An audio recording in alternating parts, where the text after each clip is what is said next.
All right, you've had some time to digest CUDA. We've looked at the CUDA notes. We're doing a CUDA project. And now we're going to talk about OpenCL. OpenCL is another GPU programming paradigm.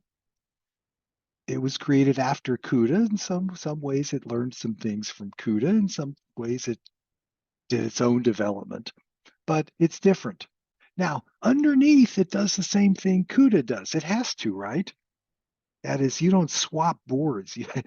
Okay, I'm done running CUDA for today. I shut down my machine, I pull out one graphics card, and I plug the OpenCL graphics card in, and now I can run OpenCL.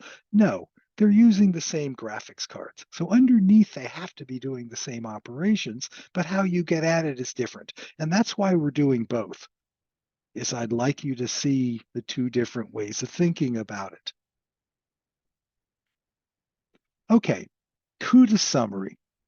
As you know, the CPU and the GPU programs exist in the same file. Okay, both the C compiler and the NVCC compiler get access to everything. And so if you have a pound define, that pound define will work in the C code and in the GPU code. And that's kind of nice. Okay. Uh, you know, what are the disadvantages? Well, it's NVIDIA only. Um, One disadvantage is you need a separate compiler. Okay, it's not good enough to just have a compiler. You have to have NVCC loaded somewhere. But so there's good news and bad news to say using CUDA. In OpenCL, the CPU code and the GPU code will exist in separate files, and there's an OpenCL function call or series of function calls that compile the GPU code in this other separate file. There's no NVCC. The OpenCL compiler is actually in the driver. And so you loading the driver automatically gives you the compiler. Okay, and it compiles at runtime. Whereas CUDA is NVIDIA only, OpenCL runs everywhere.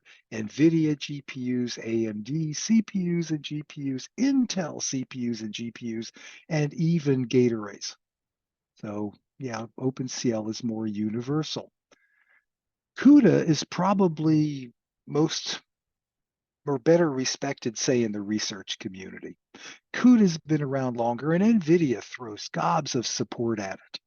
Support libraries you can get for free and all of that.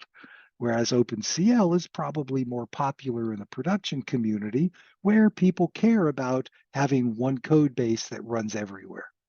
So again, advantages and disadvantages of each.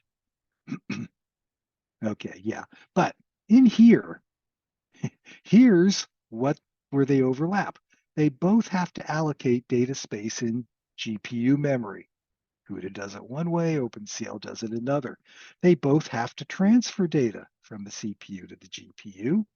They both have to execute a kernel of GPU code to work on that data, and they both have to transfer data coming back. So that's what they both have in common. And it's really more a matter of how do you get at it that defines the differences in the two. But by the time we're done, you will have experience with both. And so both of these, both CUDA and OpenCL, should go on your resume.